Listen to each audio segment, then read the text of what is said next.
I'm delighted to have the session. I know we have quite a short time, but this is mainly the idea that we wanted to share with you, that there are some other challenges, there are not the same realities, and we have a quite diversity of generations on the stage, right? Those who have seen the beginnings, like Maureen, I love her, I have to be honest. She's my inspiration, and again, I am not a tech person. I have no idea about cybersecurity. I'm horrible even with my phone. My kids are much better with this, but we have to applaud her, because the program that we have been speaking whole day today about cybersecurity master's dual degree program, it's basically happened with her amazing work and her making it happen. So everybody, please, applause for Maureen.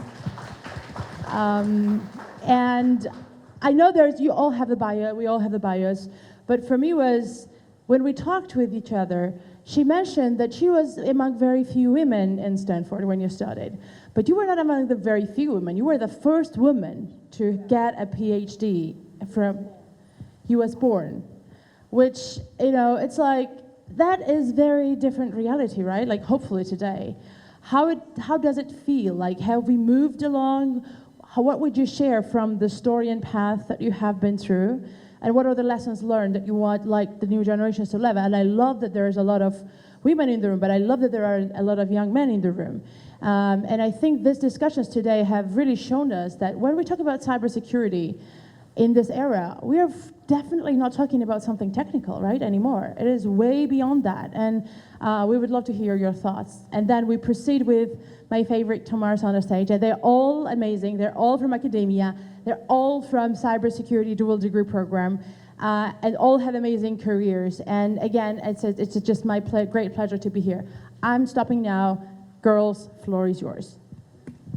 Thank you. I'm really honored to be here, and I appreciate being asked. And I'm really glad men are here, also because I'll hit a little bit about that. But I do want to touch back to when I was getting my PhD. I was 38 when I went back to university to get my PhD. I worked in high tech for 15 years. And at my orientation, the head of the student representatives said to me, all of the women from the USA quit with a master's. And I thought, welcome to Stanford. Now, I was 38 years old, and they were going to have to throw me out. I was not quitting. And so I was the first. My program was scientific computing and computational math. It's now called the Institute for Computational Mathematics and Engineering, and it has a ton of women. So it has really changed. I was the third graduate, a female, and the first from the US. And it's much more supportive environment, and it is much better. I'll also note that I've been working on this since the 1980s. And I began this work selfishly because I was tired of being one of the only women on the teams. And some women like being the only woman on the team. I don't. I do want to be the alpha woman, but I don't want to be the only woman. However, as I continued to work, I worked in high tech for 15 years. And what I saw is that the people that I respected the most, they were self-confident, they were outstandingly intelligent, and their projects were successful. Every single one of them wanted a diverse team. They sought out people who were different from them. And the research has shown is that teams of people who are different, be it gender, be it part of the country you're coming from, be it age, those teams are more successful. And so I learned that in my early 30s. And that kind of set me on for my career. And that's what I try to embrace. And I've embraced it both in industry when I worked there and as an academic, whether I was developing an online cybersecurity program where I brought in professionals to help us figure out what would be a good program, or I did a sonar system for whales, tracking whales, or when I was helping to develop the Georgia USA master's program. We had a ton of different people, and I think that's immense evidence of how people with different perspectives, and you bring them in and you listen to them, results in a successful team. Now, as an academic, I work actively for student success for everyone, all of my students. Where I focus is in groups of people where there's less than 30%. Once you have 30% female, people from Western Georgia, people over 50 on your team, that is no longer an issue. And so when I'm working to make a diverse team, I try and get representation up to about 30%. And the danger is when it's under 30%, people feel that they're not included, that they're not part of the team, and they may leave. And that's actually what we see a lot. So while we may graduate a lot of women, many, when they get frustrated, leave because they can work in other areas that might be more welcoming and supportive. So what I focused on is evidence-based research that helps retain students. And I do it for all the students, but I'm going to focus on what I did for females. It's one-on-one mentoring, which I do for everybody, and my email will stay, so email me anytime. One-on-one casual conversations. If you have questions, I will listen and try and provide feedback. I organize conferences called Celebration of Women in Computing, which welcome men and women, but the presenters were majority female, at least 80%, and it allowed students from our school in the area in Greater Cincinnati to be able to get together every 2 years and just talk and see that they were not alone. These efforts also to recognize that I do a lot of different things because no one thing works for everybody. So I've had many female students who had no interest whatsoever in ever going to a conference with women. That's okay. Listening to those students of what can I do to help you feel more included? Can I get you an undergraduate research project? Can I get you involved with a different team? And trying to listen because we're not all the same. But the last thing I want to end with is there is a group for women in cybersecurity called WICYS, and it's WICYS.org, and you can join for free, I believe. And you can see the resources they have available. And the reason I recommend that is I did that as an academic. By the time I became an academic, I was 43, and I knew I needed help, and I needed support. I was the first woman in the Department of Computer Science at NKU, and thank goodness I was, because I'm scrappy, and I don't really care if people don't like me, and that worked out really well. And that was a joke. Okay, all right. So I participated in those types of groups like WICYS. I went to the trainings, I went to the support. And because of that, I felt it was my responsibility to go into university administration.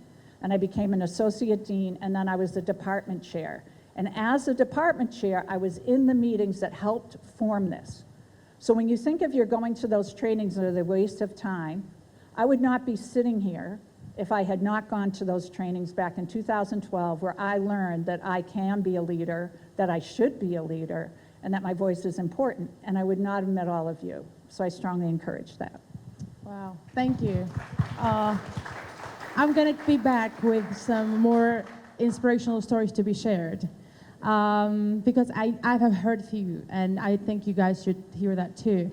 But moving to the Georgian side of actually how we met each other vibe, which is, again, I'm very happy to be here with SANGU and you guys here with that united us. You all had a great career before, because I know that Tamar, she is also invited professor at SANGU, but she is coming from a background of international relations, and she speaks different languages. And that is very interesting for me. Like, how and when did you decide it was a good idea to actually get into this field?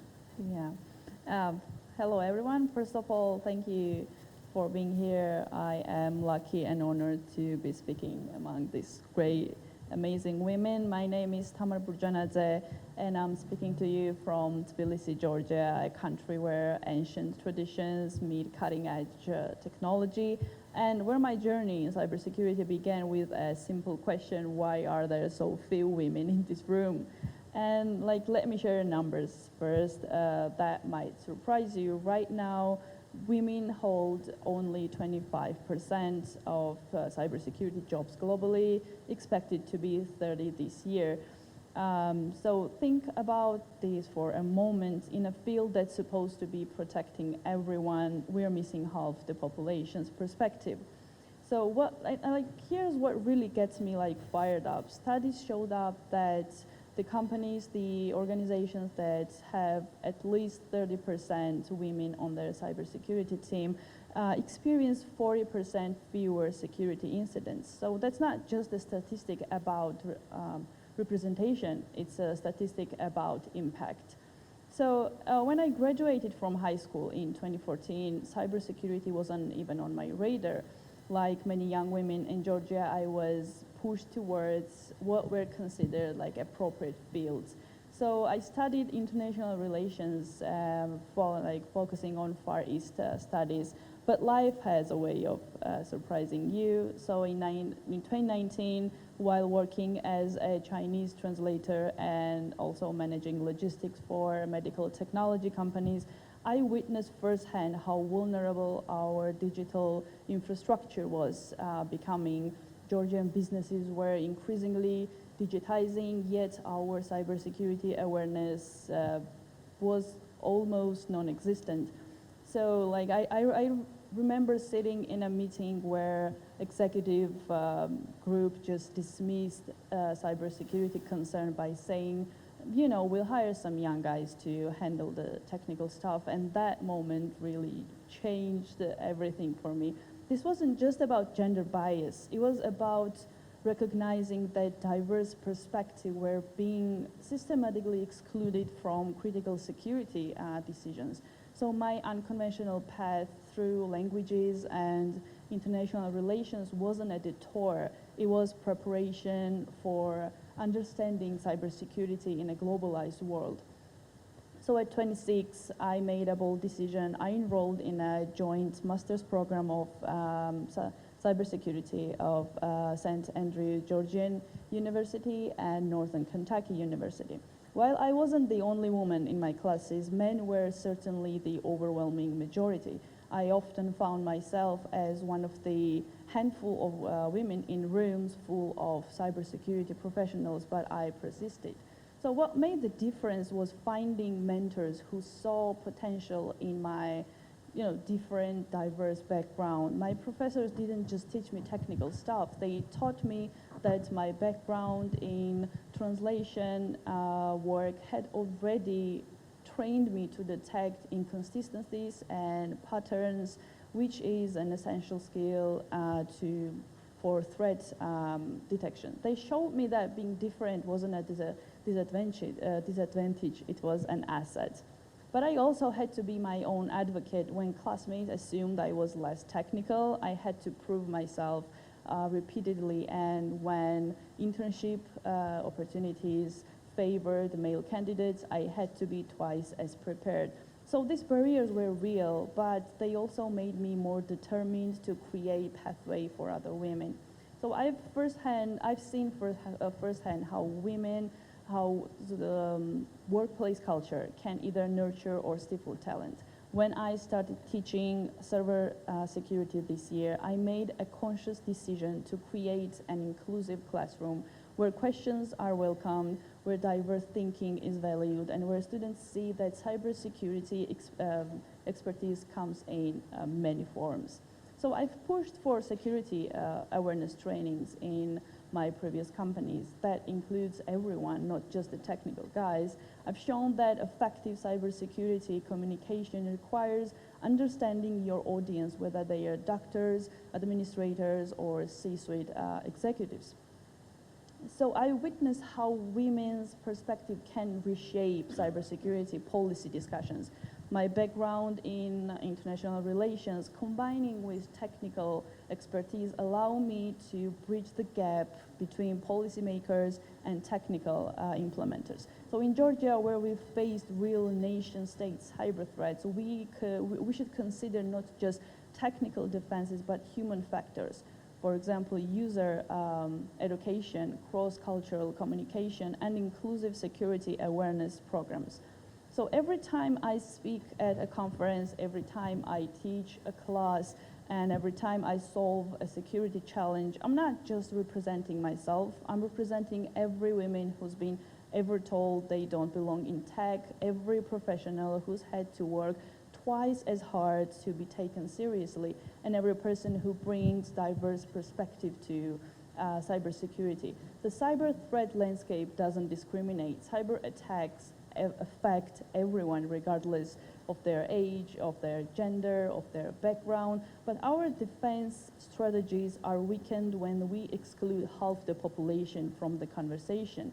So to the young women listening today, cybersecurity needs you, your country needs you. Don't let anyone tell you that you don't belong in this field or in any field. Your background, whether it's in languages, international relations, or any other field, brings valuable perspectives to cybersecurity. And also to the industry leaders, actively seek out women candidates, create inclusive environment, understand that diversity isn't just about fairness, it's about building stronger, more resilient cyber defenses. I will help as Kurdadze, the 19th century Georgian princess, author, and women's rights advocate wrote, if we deny a woman education and opportunity, she cannot show her strengths, and this is loss of society. I'm reminded that empowering women in cybersecurity is not just about inclusion, it's about unlocking the full potential of our society to face modern threats with resilience, intelligence, and unity. So sitting here today with my master's in cybersecurity, teaching the next generation of security professionals, I'm reminded that most meaningful achievements require us to navigate challenges. Every woman who enters the field understands that the path may be difficult, but that's exactly what makes our success meaningful and our contribution so valuable. So the future of cybersecurity is not just technical, as I said, it's human, and the human perspective must include all of us, regardless of gender, background, or where we come from. Because in the end, we are all defending the same digital world, and we are stronger when we defend it together. Thank you. Thank you, Tamar. I fully agree that I think that diversity is extremely important, and I have to be honest that I think it's also a great added value to this program that you guys have developed with NKU and SANGU in partnership. That I'll be honest, why I got caught and interested in this program, right? Imagine the Church of Georgia, an Orthodox Church. Imagine U.S. State Department, U.S. Embassy, launching an initiative to basically have a study visit in the U.S. and having, study institutions going, the SANGU going with Archbishop in charge of the delegation, meeting more than 30 universities across the country, and basically identifying cybersecurity as an area and a field that could actually be a point where we all meet. And for me, as a civic activist, that's what also brought me into this partnership, and have been doing my best to also assist us as much as we can, because I think this is way bigger than any academic area, not to hurt any other institution which is coming on the way. I know, because you guys are teaching in the other universities, and there's always an opportunity here, I know. But it's exactly very interesting to hear the perspectives, because I remember, Tamar, meeting you when we were leaving for the US trip. And she was running for the lecture. She was here, she was supposed to get the visa like in 10 minutes. I mean, everybody was running, and she was like, oh, I have a lecture now. I'll be in the airport. I was like, you don't have a passport, like all of that. Tamar on the side, she was like, oh, I got this. She was a team leader, and usually nobody wants to be a team leader of guys when you take them to to US, and she did an amazing job, like keeping everybody on her toes and making sure nobody's late. I think also over 20% of your program is women.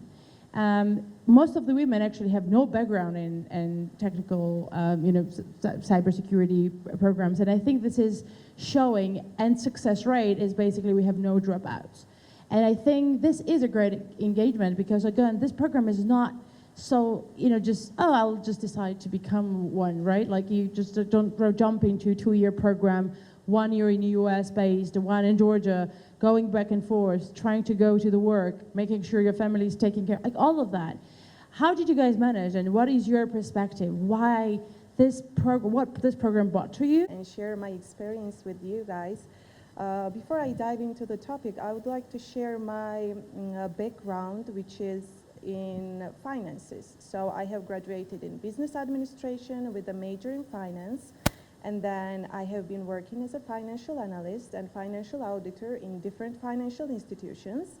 And I came across with cybersecurity with the cyber hygiene training that every employee in my company had to go through the cyber hygiene training. And that's when I find out about cybersecurity, because I didn't know then that there was something called cybersecurity. And then it was like my mid-20s, let's say. I had my career already in finance, but I was so interested, I started to learn myself with the free sources on YouTube, on TryHackMe, or Cisco has a really nice courses. And then that's how I started. That's how I was interested in cybersecurity. And one day there was an announcement from Digital Governance Agency that they had Cyber Class 2022. And well, there was that was 3 months program, and if you had good grades and good results, you might get a chance for an internship and then to build your career. So I participated in Cyber Class 2022, and then I had good grades, good results, and one of my lecturers at that time is sitting next to me, Tamar Kurdadze. And then that's how I started in Digital Governance Agency, internship, and then junior, and then now cybersecurity specialist. And then during this time, of course, I have acquired certifications. I have enrolled in the master degrees, which is very important to me because I don't have, like I mentioned, any IT or cybersecurity background. So this program is really important for me, and I was really excited. And also, I have attended to international conferences, and I have met really nice professionals and women around the world in cybersecurity. And with this networking, me and my colleague, we now work on an international project.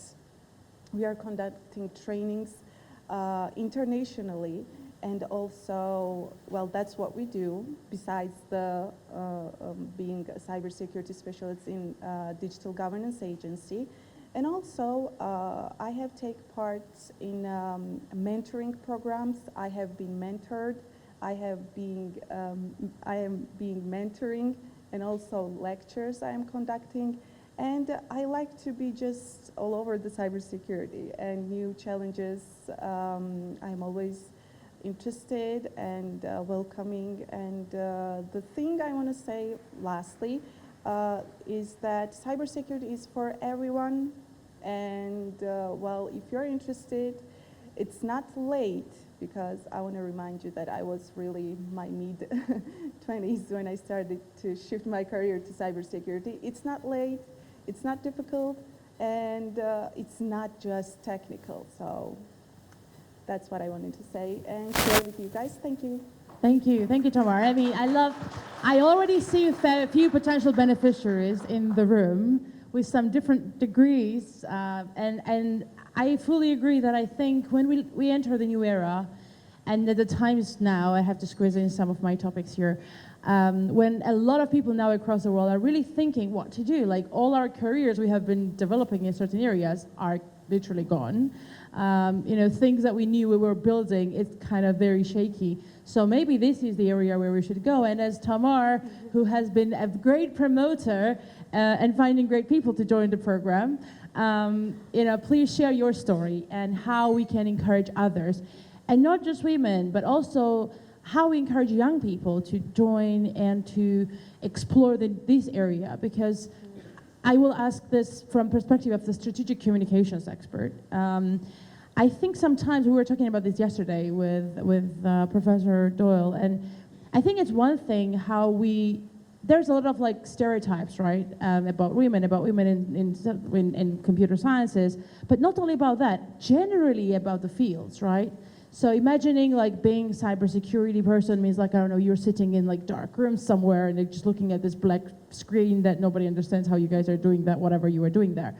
But like how, from your perspective, how we can actually be a better communicators to the wider public, you as a you know, in this field for so long and teaching in different universities, what you have seen in younger generations and what you have to share on that part of the story. Thank you. Oh, well, I'm very honored to share my experience from this stage and explaining why I'm sitting on this stage, actually. I think you won't be surprised if I say that my first degree, bachelor's degree, comes from the law. And when I started studying at university, there was only finances and law that you could like pass. That was, I think, in 2015 when I started. And only a thing that I studied at university was cyber crime investigation, that I was really interested in this field. And after that, I also had the master's degree in international business law. That was the course that is called. And my master's thesis was called like artificial intelligence and data security. And at this stage, I realized that something digital is really good, but that was something digital, not cybersecurity or other stuffs. So after this, my degrees, I passed actually the Bar Association exams. I had a license of attorney and other stuff, and I had a career actually in this field. But then I realized that I wanted something new, and that new was the cybersecurity, and DGA has had also internship programs before the Tamar entered this. I entered as an intern, and that was really great decision all of my life. And once my colleague told me that I was the first woman who worked at National Cert of Georgia. And then I realized that being woman is great, but being a cyber woman is amazing. So from now, we started actually regulated critical infrastructures, conducted a lot of projects, I mean, in DGA and without DGA, as Tamar mentioned, and we still have a lot of mentorship programs in Georgia and outside of this country. And what refers to the question how to motivate the young people and actually in the women, right?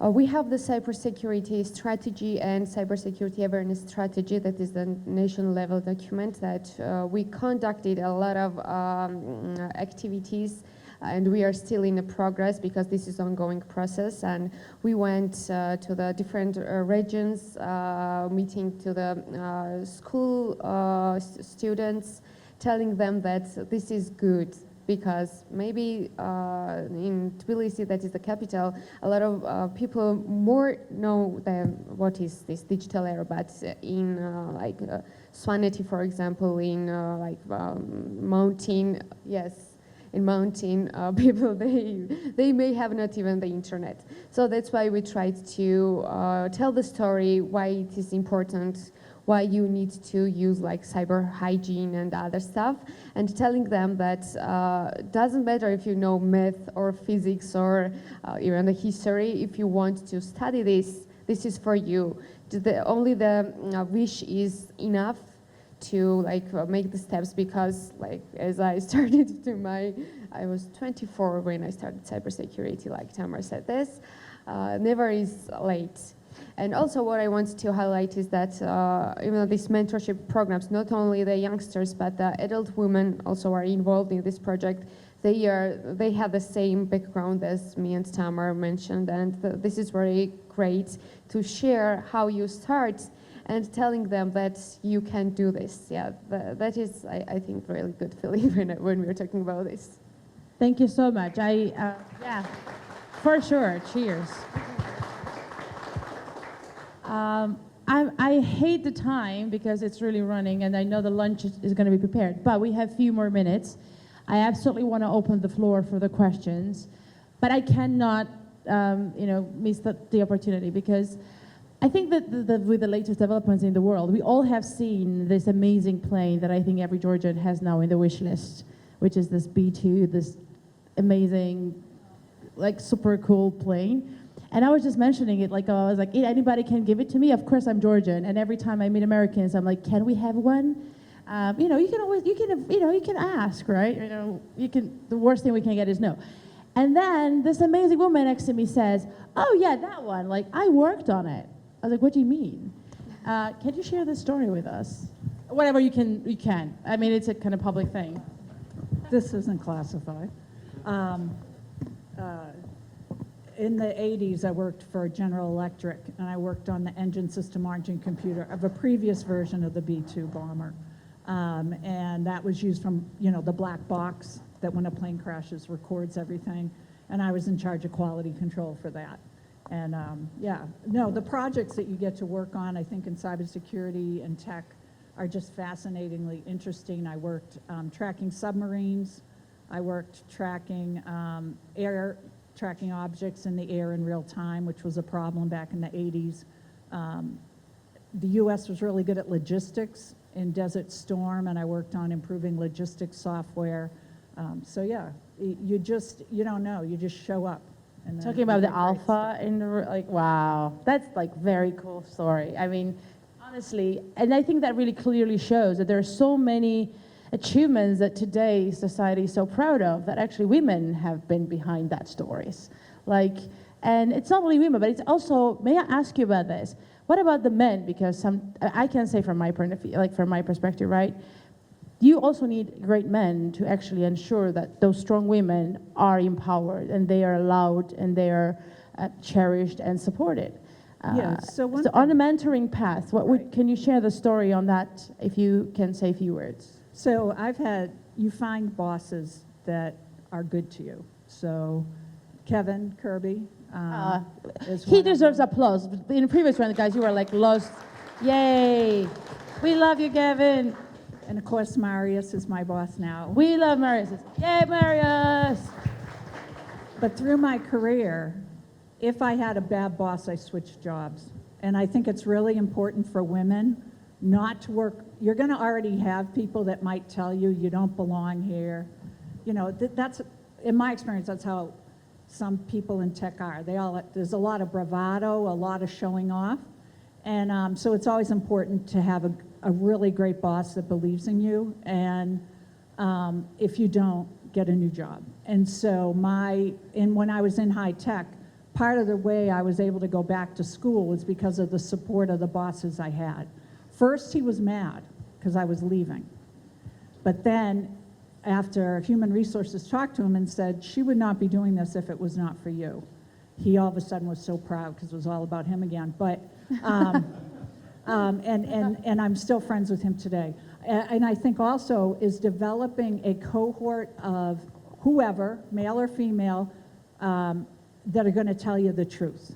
Because one of the mistakes I made early on is if something bad happened, I'd be like, oh, it's just because I'm a woman. And then I finally had a friend to say to me, is there any truth in what that person said to you? Oh, darn it, yes. And you want to have that feedback so that you continue to grow and develop and become a better person, a happier person, and a better worker. I did not want to be old and bitter. So my whole life as I'm working for people was not to be old and bitter and to bring the foundation. The next generation is here to continue what was started. Thank you. Do you guys want to add something before we open floor for like a question? Anybody has a question in the room? Burning question? Wow. You're supposed to be sitting here. Like he's asking, yeah. He has been asking questions on every session. Well done. Hello. Everything has been really interesting, especially this. I found it really interesting how you told us about your stories when it comes to your career. I would like to mention a few things. From my point of view, when it comes to careers and in general work, gender shouldn't be a thing that should be debated. It should be the professionalism of the person. The person goes to work, not a man or a woman. However, that's the society that has the problem about the differentiation between genders. And the statistics show that in general, computer science as well as cybersecurity is a male-dominated field. And even in this university, we do have quite a few female lecturers. as well as male. When it comes to lecturers and professors, they're like, I would not say it's male dominated, it's almost even. However, when it comes to students, we have very few female students. Like, there are groups, like every year a new group of students come in, and when there are like around 100 students, there's at least like 10 female students, which I find really unappealing, and it's not pleasing for everybody, of course. And the question I would like to ask is that, considering the interest within this field, personally, I started playing video games at a really young age, and I found interest in technology. That's why I started studying computer science when I grew older, because I found it really interesting. However, when it comes to like females themselves, there are the number of females that I know that are interested in this field, just as I am, are very few. So what advice would you give to this university to interest more females to apply in this university and study computer science? Thank you. That's a very good question in the sense of, from our perspective, is there any specific recommendations that you would think we should be added to, for example, promoted this program or promoting university further? Because let's be honest, like when I said my part of the story, you still have stereotypes, right? Like it's Patriarch University, it's like, oh, it means something. But then I think when I got here, it was the most secular university I have worked with. And I have worked with few universities because I used to work being in the movement for many years in Georgia, in European level, and worked across Europe with different higher education institutions. So yeah, it's very interesting. Like in this perspective, with social media, with all the different opportunities, is there something that you would specifically say would be a good idea to add into the? I'm sure Dato would love to hear the story. Reshaping people starts in a very early age. So first advice and first recommendations will be towards parents and towards elementary school, middle school teachers, that teach your kids that no matter of their gender, they can be whoever they want, because nowadays the situation is better in Georgia, but as in many countries, in Georgia as well, it was that they were telling women that they belong in, for example, in humanitarian fields, and they tell men they do belong in more technical fields. So it reshapes their mind that they cannot do programming, for example, or math. They just, learn about themselves some misconceptions, and they are just stuck in these stereotypes. So first, parents and then teacher, they should increase awareness. They should teach their kids they can do wherever they want, they can become whoever they want. And then we also should increase the awareness programs for young women, for adult women who were reshaped in this mold, that this is just a stereotype and your skills are better and your potential is much bigger than they taught you, than you believe. So it's about confidence. We should teach women confidence. We should teach everyone to spread awareness about this. It's not, as I said in my speech, it's not about only gender bias, it's not about gender equality, it's about society, to grow bigger and smarter and stronger society if we include 100% of population, not just 50%. Oh, I will add quickly. So in my case, I didn't know about the existence of cybersecurity, so I didn't have any awareness. And to increase the interest, there must be trainings conducted to increase the cyber awareness. That's what we do. My colleague already mentioned, we've been in 30 schools around the Georgia, not just in Tbilisi, and 15 universities, including this university, to introduce what is cybersecurity, what fields are there For example, there are 12 fields in cybersecurity. Some of them are technical, some of them are not. So that's what we do. We share this information, and then once you know, then you can choose your path, right? So first thing I would say is increasing cybersecurity, cyber awareness for students as well as school pupils. Thank you. That's actually a very good point. And I know that SANGU is planning some trips in the regions to meet with the students, the school kids in the regions. So I think it's a great idea to actually invite some of your successful students and alumni to join and actually meet with the young generation, because I think we live in the era when you need to see people who have done something to be inspired, to make sure like you also feel like this is something that you can, that feels like the realistic thing to do. Now, thank you for your question. Thank you everyone for hanging around.